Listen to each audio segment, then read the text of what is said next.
Sesungguhnya Allah benci kepada setiap orang yang sombong dan kasar, dan suka berteriak-teriak seperti di pasar. Di waktu malam bagaikan bangkai, dan di waktu siang bagaikan keledai.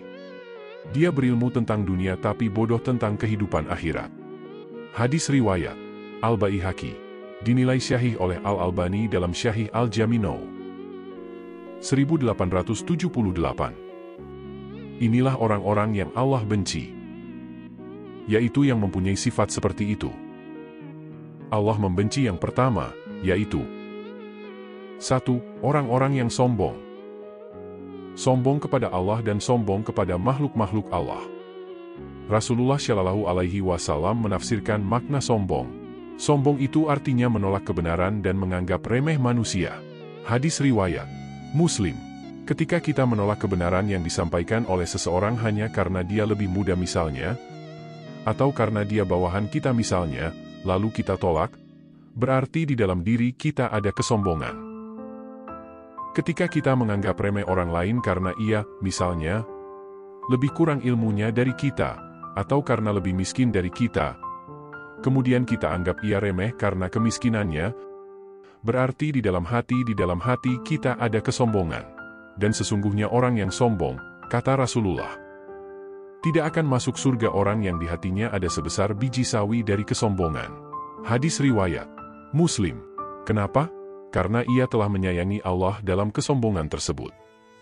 Karena sifat sombong hanya untuk Allah saja.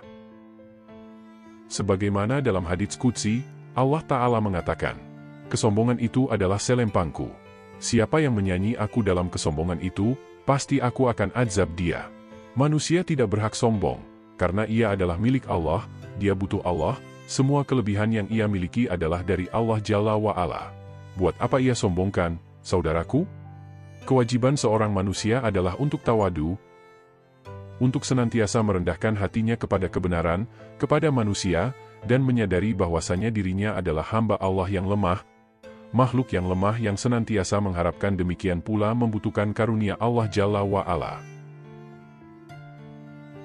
2. Kasar. Yang kedua ia kasar di dalam ucapannya, kasar di dalam perbuatannya. Dan Allah tidak menyukai orang-orang yang kasar, sebaliknya Allah cinta kepada orang-orang yang lembut.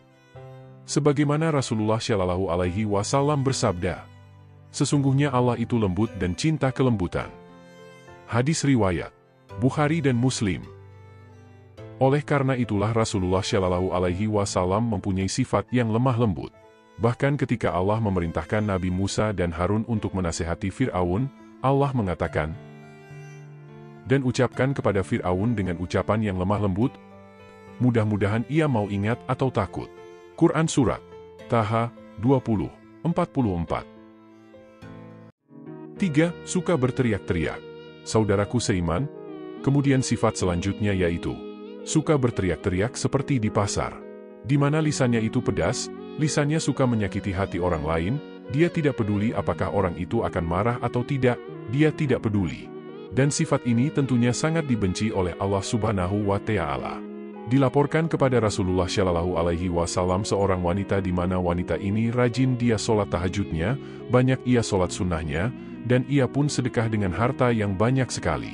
Akan tetapi lisannya sering menyakiti tetangganya. Apa kata Rasulullah? Ia termasuk penduduk api neraka.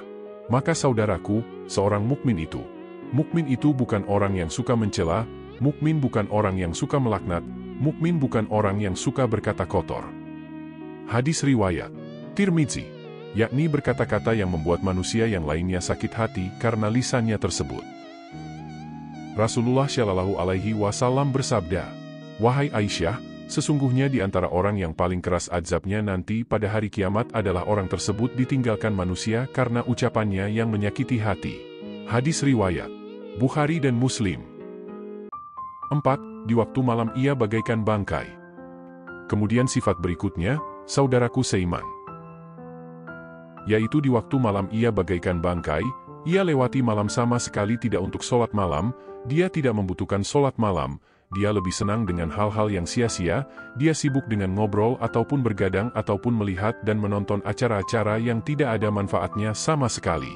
Atau ia lewati hanya sebatas dengan tidur saja, Tidak ada keinginan di hatinya untuk berdiri kepada Allah walaupun 1 rakaat di waktu malam. Imam Ahmad pernah ditanya tentang seorang laki-laki yang suka meninggalkan sholat witir. Apa kata Imam Ahmad? Ia dicap orang yang buruk, kata Imam Ahmad bin Hanbal. Karena sesungguhnya orang yang beriman, saudaraku, mereka sangat suka melewati malamnya dengan berdiri beribadah kepada Allah. Allah berfirman menyifati ibadur Rahman. Dan mereka yang melalui malamnya itu dengan sujud dan berdiri bermunajat kepada Allah Subhanahu wa Ta'ala. Quran Surat Al-Furqan 25:64. Maka saudaraku, tidak pantas orang-orang yang mengharapkan kehidupan akhirat ia melewati malamnya bagaikan bangkai. Akan tetapi ia berusaha untuk ada waktu yang ia bermunajat kepada Allah, berdua-duaan dengan Allah Subhanahu wa Ta'ala. Allah berfirman, sesungguhnya ibadah di waktu malam itu lebih menguatkan hati, lebih mengokohkan hati dan itu ibadah yang terbaik, kata Allah Subhanahu wa Ta'ala. Quran Surat Al-Muzammil 73:6. Di waktu siang bagaikan keledai, ia malas, tidak ada semangat kepada kebaikan. Di waktu siang ia bagaikan keledai, tidak ada semangat untuk berbuat ketaatan. Di waktu siang ia bagaikan keledai, ia habiskan waktunya untuk hal-hal yang sia-sia. Maka saudaraku, seorang mukmin berusaha bagaimana supaya waktu-waktunya bernilai pahala di sisi Allah Subhanahu wa Ta'ala. Karena itu adalah keinginan yang terbesar seorang mukmin. Dia ingin agar setiap waktunya mendapatkan pahala dari Allah Jalla wa'ala.